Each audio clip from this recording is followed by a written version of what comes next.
Hello everybody, in this lecture we will learn about the control and coordination. तो सबसे पहले हम देखेंगे कि कंट्रोल एंड कोऑर्डिनेशन का मतलब ही क्या है। तो कंट्रोल एंड कोऑर्डिनेशन का मतलब है जितने भी लिविंग ऑर्गेनिज्म हैं वो अपनी बॉडी से कंट्रोल एंड कोऑर्डिनेट कैसे करते हैं, उस चीज़ के बारे में इस चैप्टर में हम देखने वाले हैं। तो दो तरीके के लिविंग ऑर्गेनिज्म होता है, एक तो प्लांट होता है और एक एनिमल होता है। तो सबसे पहले हम प्लांट और एनिमल दोनों के बारे में देखेंगे, कौन सा ऐसा सिस्टम होता है इनकी बॉडी में जिसकी वजह से चीज़ों को अपने चारों तरफ एनवायरनमेंट में जो भी रिएक्शंस होती है उनको भी महसूस कर पाते हैं, फील कर पाते हैं। तो कैसे कर पाते हैं, सबसे पहले हम देखते हैं, एक दो तीन टर्म्स इसमें यूज़ होने वाली हैं। और लिविंग ऑर्गेनिज्म रिस्पॉन्ड, जितने भी लिविंग ऑर्गेनिजम्स होते हैं वो रिस्पॉन्ड करते हैं। किस चीज़ के अगेंस्ट रिस्पॉन्ड करते हैं? जो भी आपके एनवायरनमेंट के चारों तरफ या फिर आपके चारों तरफ कोई भी चेंजेस होते हैं उनके अगेंस्ट क्या करते हैं? रिस्पॉन्ड करते हैं। जैसे कि आपको कोई टच करता है तो आपको महसूस होता है कि यस, किसी ने मेरे को टच किया है। जैसे आपको कोई आवाज़ दे तो आप सुन पाते हो, सेंस कर पाते हो चीज़ों को। आपको कोई मारता है तो आपको दर्द होता है। तो ये सब चीज़ें क्या हैं? आप महसूस कर पाते हो। तो जब एनवायरनमेंट से कोई चीज़ आपको मिले उसको एक टर्म दिया जाता है जो कि बोलता है स्टिमुलस या फिर स्टिमुली। देखो क्या होता है स्टिमुली टर्म का मतलब क्या है।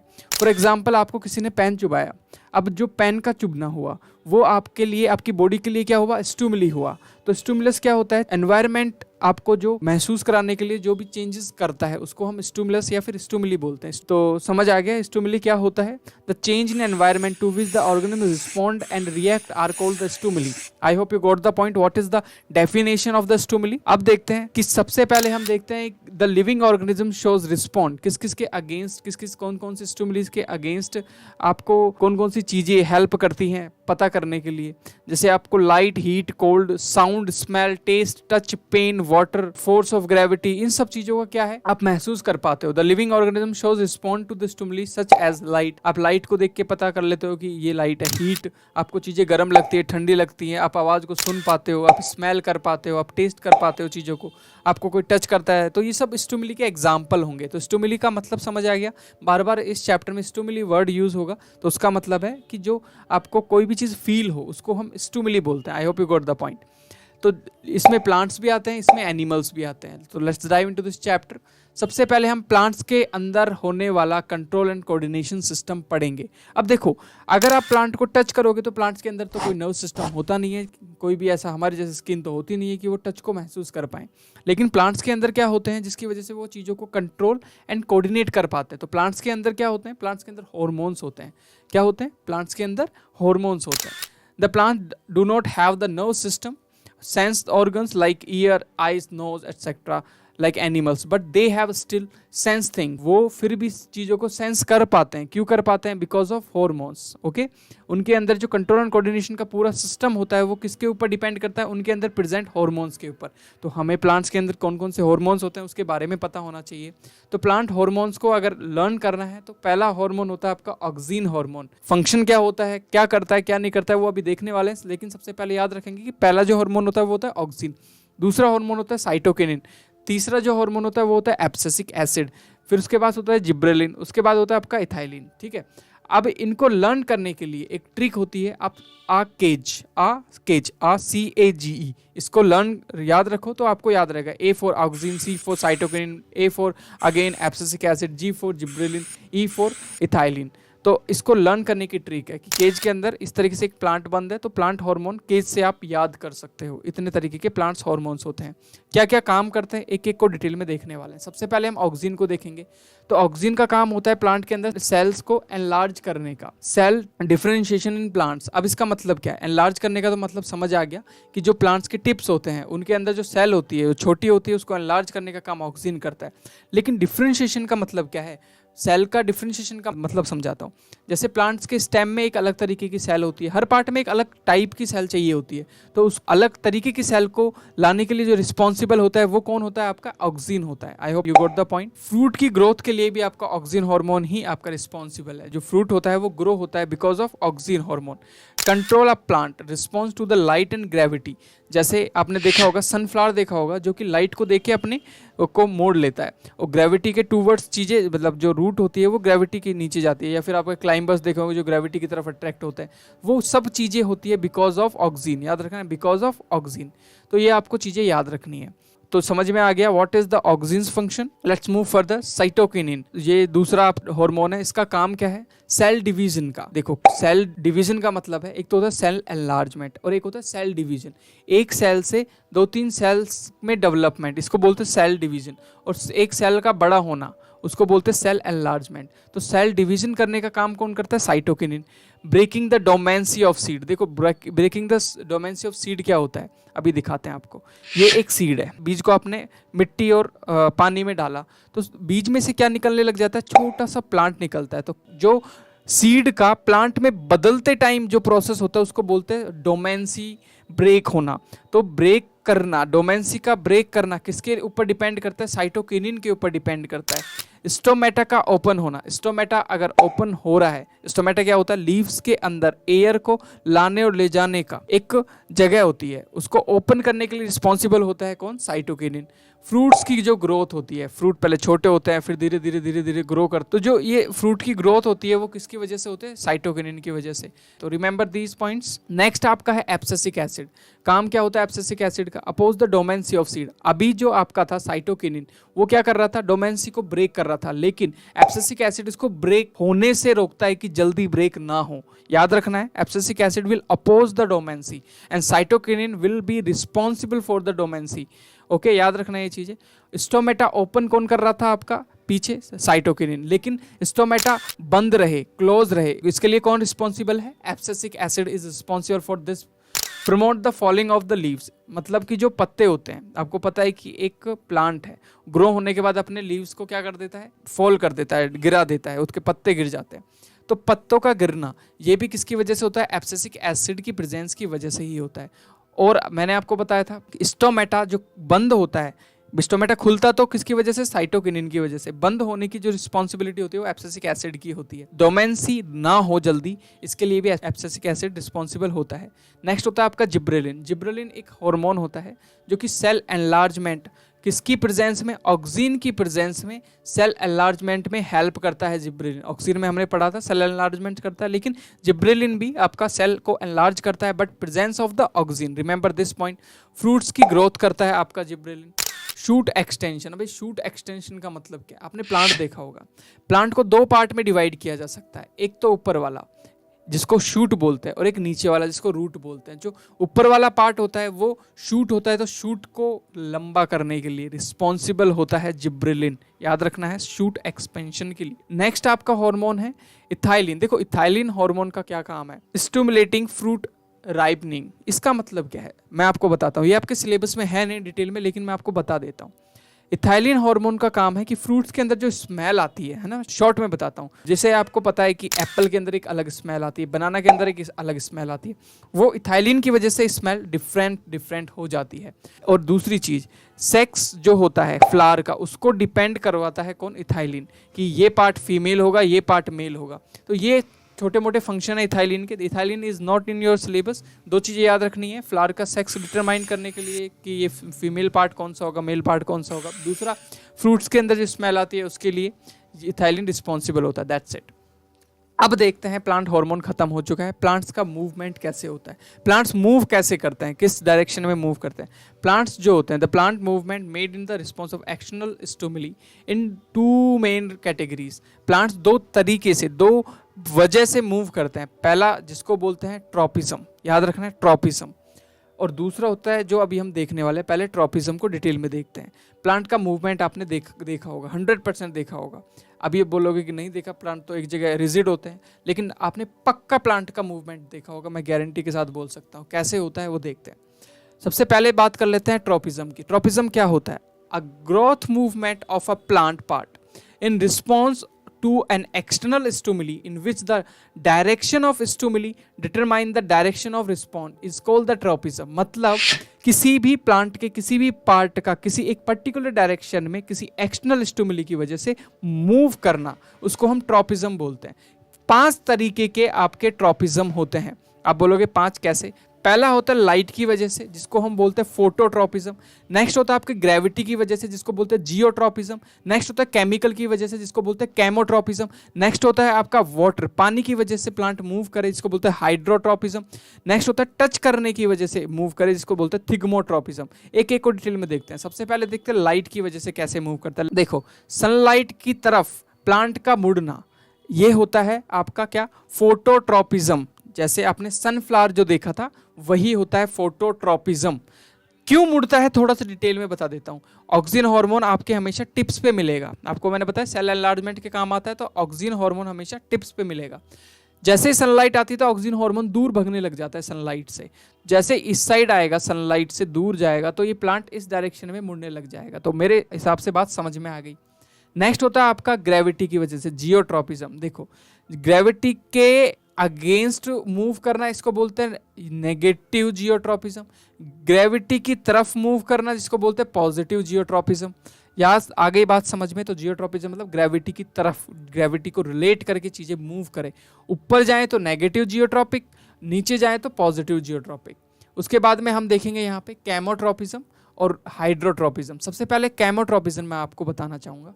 केमो मतलब केमिकल, इसको मैं बहुत इजी लैंग्वेज में समझाता हूँ। फॉर एग्जाम्पल, ये आपकी अर्थ की सरफेस है, आपने यहाँ पे कोई एक प्लांट लगाया, ठीक है, प्लांट लगाया, यहाँ पे प्लांट की जड़ें हैं, और थोड़ा साइड में आपने यहाँ पे एक गड्ढा करके और यहाँ पे आपने फर्टिलाइजर्स डाल दिए एक्सपेरिमेंट करने के लिए। तो आप कुछ दिन में देखोगे जो प्लांट की जो जड़ें हैं वो किधर आने लग जाएंगी, फर्टिलाइजर्स की तरफ मूव करने लग जाएंगी केमिकल को लेने के लिए। तो इसको बोलते हैं केमिकल की वजह से प्लांट्स के किसी पार्ट्स का मूव करना, इसको बोलते हैं केमोट्रॉपिज्म।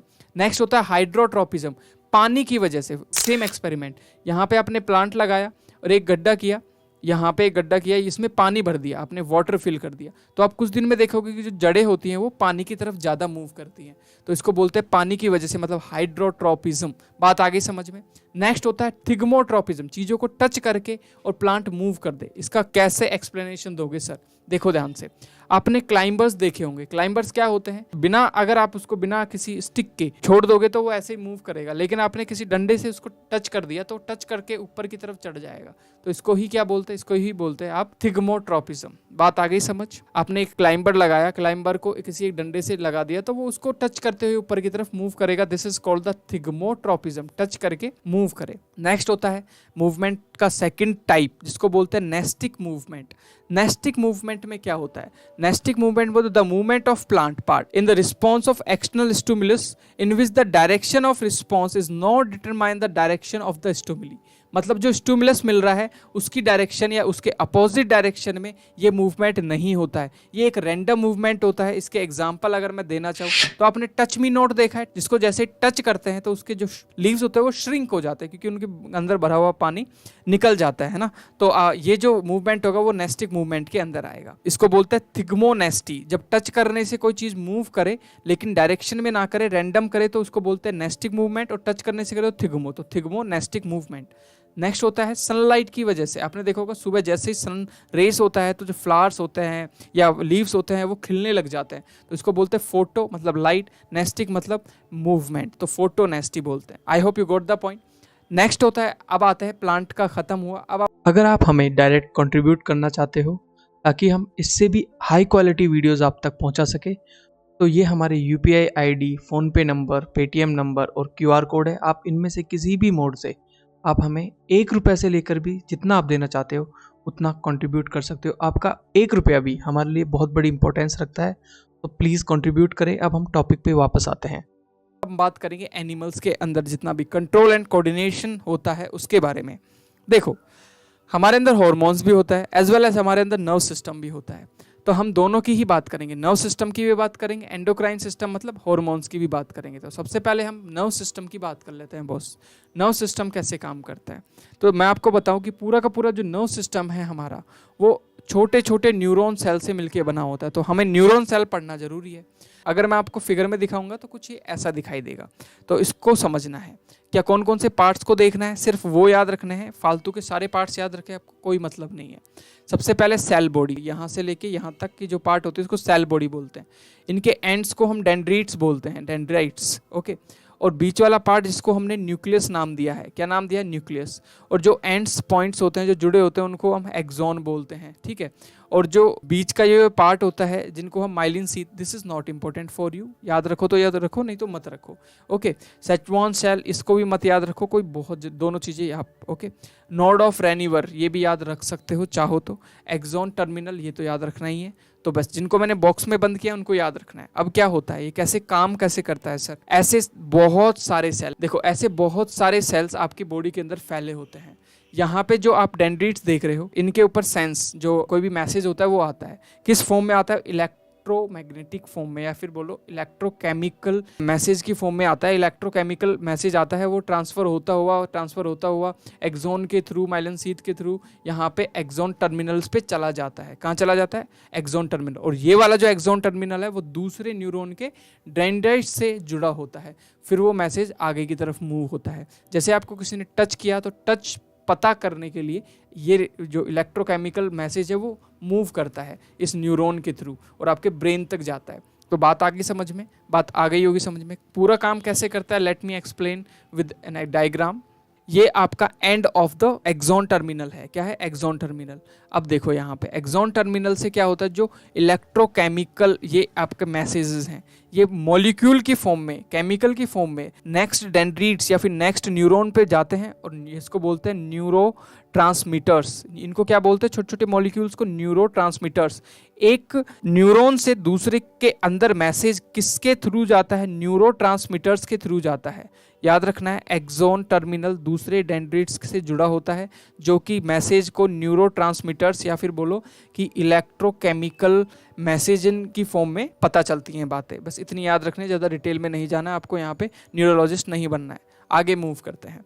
अब यहाँ पे न्यूरॉन्स दो तरीके की होती है, एक होती है सेंसरी न्यूरॉन और एक होती है मोटर न्यूरॉन। आप बोलेंगे क्या मतलब क्या है सेंसरी न्यूरॉन का? देखो मैं समझाता हूँ। आपके दिमाग तक मैसेज को ले जाने वाली न्यूरॉन को बोलते हैं सेंसरी न्यूरॉन। और जब आपको दिमाग को पता चल गया कि किसी ने आपको टच किया है तो उसके अगेंस्ट जब रिस्पॉन्ड करते हो तो ये न्यूरॉन जुड़ी होती है आपकी मसल से। किससे? मसल से। तो जिससे काम करते हो इसलिए इसको बोलते हैं मोटर न्यूरॉन। बस इतना याद रखना है, ये फालतू के नाम याद नहीं रखने हैं आपको। कि जो चीज़ मैसेज को दिमाग तक ले जाए उसको बोलते हैं सेंसरी न्यूरॉन, और जो मैसेज मिलने के बाद में जो रिस्पॉन्ड करने के लिए जो मैसेज को आपकी मसल्स तक लाए, जैसे आपको किसी ने पेन चुबा रखा है, आपको हाथ हटाना है, तो हाथ हटाने के लिए जो मैसेज लाएगी वो कौन होगी? मोटर न्यूरॉन होगी। बात आ गई समझ में? यस, आ गई समझ में। ये तो हो गई आपकी न्यूरॉन सेल की बात। अब हम बात करेंगे सेंट्रल न्यूरॉन सिस्टम की। What is the meaning of the central neuron system sir? देखो, सेंट्रल न्यूरॉन सिस्टम का मतलब होता है आपके दिमाग से जुड़ी हुई यहाँ पे कुछ चीज़ें होती हैं जिनको हम देखेंगे। सबसे पहले ब्रेन तो होता ही होता है, साथ में आपके स्पाइनल कोड होती है। जितनी भी आपकी पेरिफेरल मतलब कि जितने भी न्यूरॉन्स होती हैं उनका जो मैसेज है वो सबसे पहले स्पाइनल कोड पे जाता है, स्पाइनल कोड से दिमाग पे जाता है, दिमाग फिर मोटर न्यूरॉन को वापस से मैसेज भेजता है, फिर हम चीज़ों को रिस्पॉन्ड करते हैं।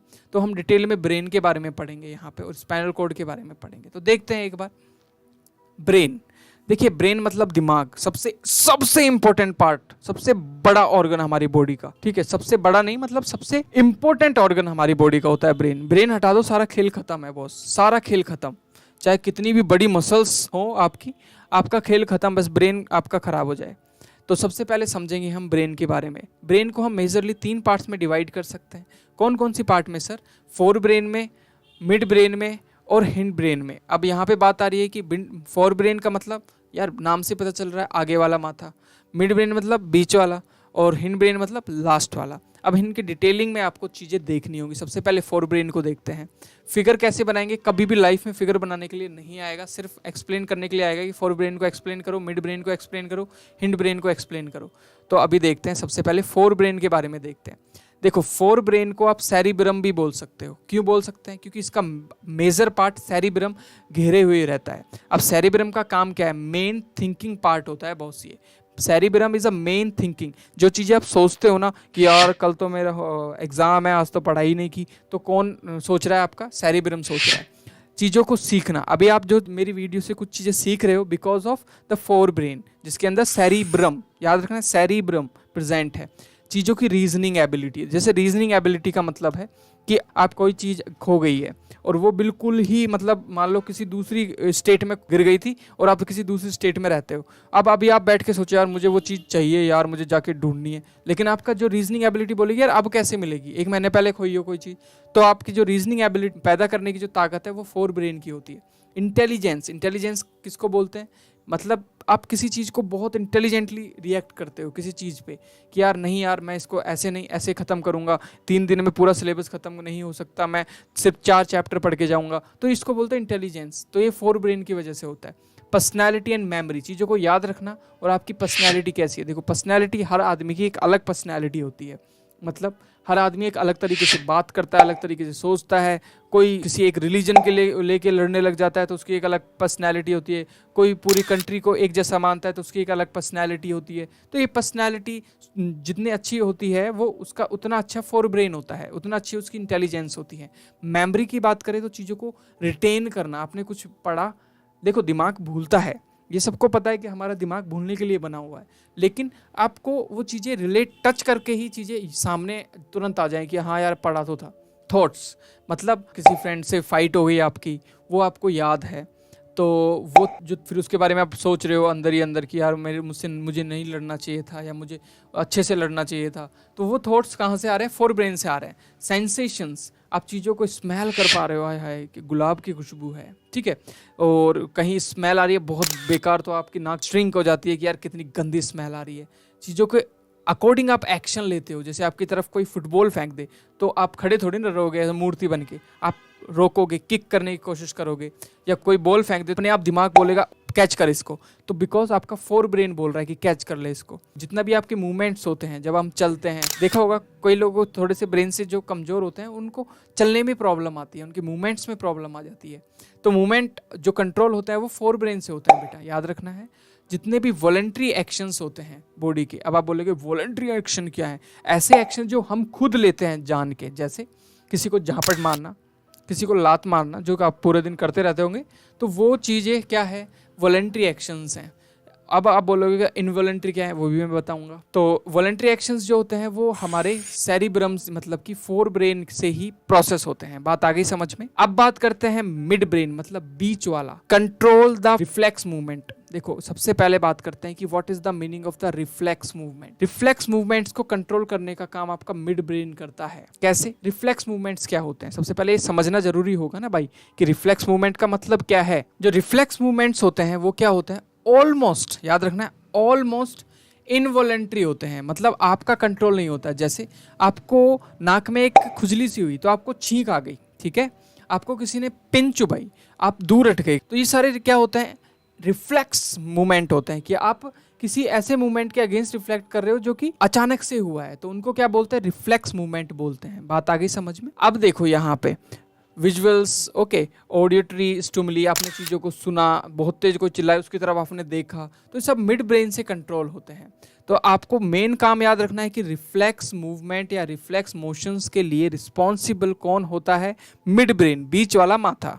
सीधी बात। रिफ्लेक्स मूवमेंट क्या होता है सर, ऑलमोस्ट इनवॉलेंट्री एक्शंस, मतलब क्या होता है कि जैसे नाक में खुजली हुई, छींक आना, आपको किसी ने चांटा मारने का इशारा किया, आप दूर उठा लिया चेहरा, तो ये सब क्या है, रिफ्लेक्स मूवमेंट है। नेक्स्ट होता है हिंड ब्रेन, मतलब पीछे वाला। इनके अंदर 3 चीजें इंपॉर्टेंट होती है, एक पोन, PONS, एक सेरिबेलम और एक होता है मेडुला। 3 पार्ट होते हैं आपके हिंड ब्रेन के, पीछे वाले माथे के। तो जो पोन क्या होती है, पोन कंट्रोल करती है किस चीज को, रिस्पॉन्सिबल फॉर द रेस्पिरेशन, आप जो सांस लेते हो उसको कंट्रोल करती है इनवॉलेंट्री। आपको आप सोच सोच के सांस लेते हो क्या, ये सांस ले लेता हूँ काफी 1 घंटा हो गया है ना, ऐसे नहीं लेते, अपने आप होती रहती है। तो कौन कंट्रोल कर रहा है, अगर आपकी पोन खत्म हो जाए दिमाग की, तो पता है क्या करेंगे आप सांस सोच सोच के आपको सांस लेना पड़ेगा, इनवॉलेंट्री चीज़ें नहीं होंगी, आपको दिमाग लगाना पड़ेगा, वो ताकत लगानी पड़ेगी। दूसरा होता है सेरिबेलम, वो सेरिब्रम था, ये सेरिबेलम है। Help in the maintaining the posture and the balance of body, मतलब आपका सेरिबेलम ठीक है तो इसका मतलब आप सीधे खड़े रहोगे, कोई रनिंग करने के लिए बोलेगा तो आप बिल्कुल स्ट्रेट होकर रनिंग करोगे, वॉक करोगे, डांस करोगे, राइड करोगे, पेंसिल को पिक बिल्कुल अच्छे तरीके से करोगे, आप साइकिल चलाओगे। Medulla oblongata is a part of the hind brain, ये आपके दिल की धड़कनों को और आपके ब्लड प्रेशर को, और जितने भी और बचे हुए इन्वॉलंटरी का मतलब जो हम सोच के नहीं लेते। जैसे मैं समझाता हूँ, दिल को क्या सोच के धड़काते हो यार, ब्लड पंप नहीं हो रहा, चलो दिल धड़काते हैं हमारा, तो उससे क्या होगा, ब्लड पंप होगा बॉडी में, नहीं, अपने आप हो रहे हो। पोन्स जो होते हैं वो भी क्या करते हैं, वो भी आपके कंट्रोल करते हैं किस चीज को, रेस्पिरेशन को कंट्रोल आपका पोन करता है। सेरेबेलम आपके बैलेंसिंग को, पोस्चर को, और मेडुला आपके ब्लड प्रेशर को और दिल के धड़कने को कंट्रोल करता है। तो समझ में आ गए होंगे तीनों पार्ट, आई होप। अब बात करते हैं स्पाइनल कोड की। ये तो ब्रेन हो गया, अब नीचे spinal cord. Spinal cord is a cylindrical structure. The spinal cord is begin the medulla extend to downward. मतलब मेडुला जो है, ये जो मेडुला है, ये आप देख पा रहे हो, मेडुला यहाँ से स्टार्ट होके नीचे तक जाता है। कहाँ तक जाता है सर, ये देख पा रहे हो, ये मेडुला स्टार्ट होके डाउनवर्ड आपके पूरे बैकबोन पे छाया होता है स्पाइनल कोड। तो इसको समझने के लिए एक चीज आपको देखनी होगी, यहाँ पे डाउनवर्ड जाता है। इसके बाद में it is enclose with bony cage, मतलब एक हड्डियों के जाले से पैक्ड होता है। वर्टिबल कॉलम बोलते हैं उसको। देखा होगा आपकी जो रीढ़ की हड्डी होती है, इसको वर्टिबल कॉलम आपने कहीं ना कहीं सुना होगा, नहीं सुना तो आज तो सुन लिया ना। This is also surrounded by the membrane called the Manning's. Okay, एक मेम्ब्रेन होती है जिसको हम मैनिंग्स बोलते हैं।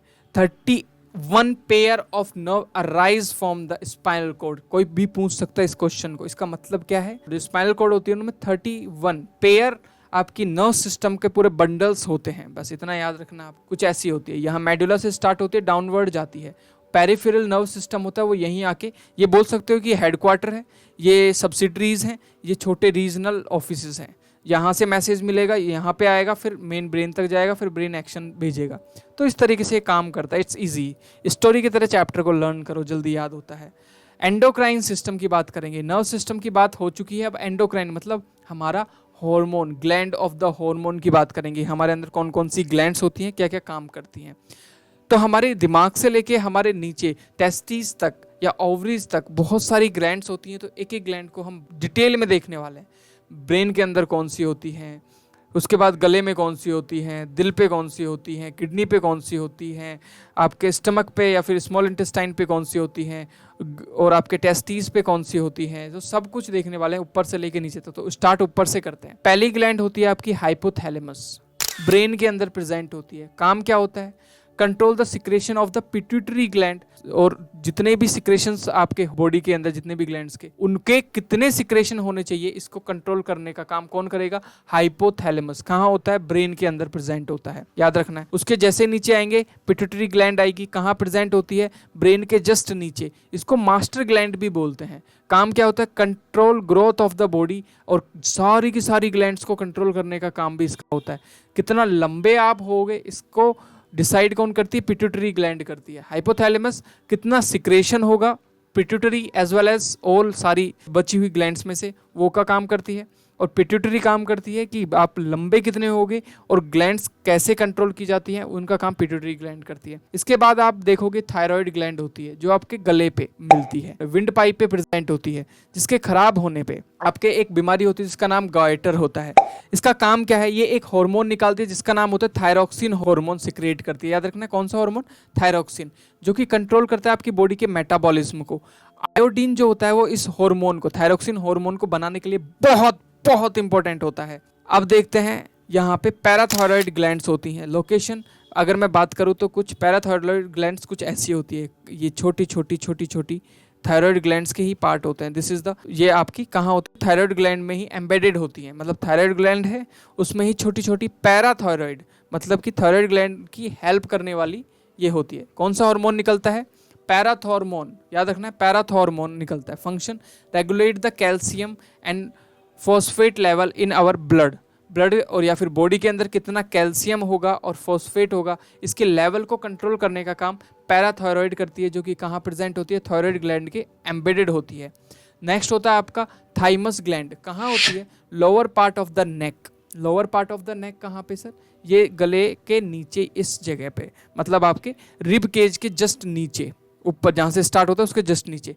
कौन सा हार्मोन निकालता है, थाइमस हार्मोन निकालता है। काम क्या करता है, development of the immune system. ज़्यादा बड़ा काम नहीं है, मतलब इम्यून सिस्टम बना रहे उसको संभालने का काम थाइमस ग्लैंड कहाँ मिलती है, नेक के लोअर पार्ट पे। याद आ गई समझ में। और नीचे चलते हैं, जैसे नीचे जाएंगे तो सीधे पेट पे पहुंच जाएंगे। तो ये होती है आपकी पैनक्रियाज, ये आपकी पैनक्रियाज होती है, आपने देखी होगी पैनक्रियाज, लाइफ प्रोसेस के चैप्टर में भी हम इसको देखते हैं। Location just below the stomach, okay, या फिर स्मॉल इंटेस्टाइन से अटैच्ड होती है। नाम क्या है इसका हार्मोन का? इंसुलिन हार्मोन निकालती है। काम क्या है हार्मोन का? ब्लड के अंदर शुगर की लेवल को कंट्रोल करने का काम करता है। बस ये चीज़ें आपको याद रखनी है, ज़्यादा चीज़ें याद करके कुछ भी नहीं मिलने वाला, बस ये याद रखो, मैं गारंटी देता हूँ, इससे ज़्यादा कुछ नहीं आएगा। और नीचे चलते हैं तो एड्रिनल ग्लैंड होती है। एड्रिनल ग्लैंड जो होती है वो कहाँ होती है? किडनीज जो होती है ना आपकी, किडनीज उनके टॉप पे लगी होती है। काम क्या है? कौन सा आप हार्मोन निकालते हो? एड्रेनलिन हार्मोन निकालती है। काम क्या है? Regulate the heart beat, blood pressure, carbohydrate level और मेटाबॉलिज्म, मतलब कि दिल की धड़कनें, ब्लड प्रेशर को कंट्रोल करती है और कार्बोहाइड्रेट के लेवल को बॉडी के अंदर मेंटेन करती है एड्रेनलिन ग्लैंड, याद रखना है। अब देखते हैं नेक्स्ट, टेस्टिस, जो कि आपका सेक्स ऑर्गन होता है, जिसके अंदर कौन सा हार्मोन बनता है? Testosterone hormone. काम क्या होता है इसका? जितना भी मैनीलेस होता है, जो भी आपके मस्कुलिन इन नेचर होते हैं लड़के, वो इसी हार्मोन की वजह से, टेस्टोस्टेरोन, मूछें आना, आवाज़ का भारी होना, ये सारे टेस्टोस्टेरोन की वजह से ही होती है। नेक्स्ट होता है गर्ल्स के अंदर ओवरीज होती हैं, जिसके अंदर से दो हार्मोन निकलता है, ऑस्ट्रोजन एंड प्रोजेस्टेरोन। ये क्या करते हैं? जैसे लड़कों में लड़कों वाली कैरेक्टरिस्टिक्स लाना किसका काम होता है? टेस्टिस के अंदर टेस्टोस्टेरोन का। वैसे लड़कियों में लड़कियों वाली कैरेक्टरिस्टिक्स लाना किसका काम होता है? Oestrogen and progesterone. दो निकलते हैं, याद रखना है, गर्ल्स के अंदर दो हार्मोन निकलते हैं, लड़कों के अंदर सिर्फ टेस्टोस्टेरोन निकलता है। एक निकलता है कहाँ से? टेस्टिस से, और ओवरीज से दो हार्मोन निकलते हैं आपके, ऑस्ट्रोजन एंड प्रोजेस्टेरोन। ओके, ये गर्ल्स के अंदर जो गर्ल्स की कैरेक्टरिस्टिक्स होती हैं उनको पैदा करता है, और जो लड़कों के अंदर लड़कों वाली जो कैरेक्टरिस्टिक्स होती हैं उनको पैदा करने का काम टेस्टोस्टेरोन का होता है।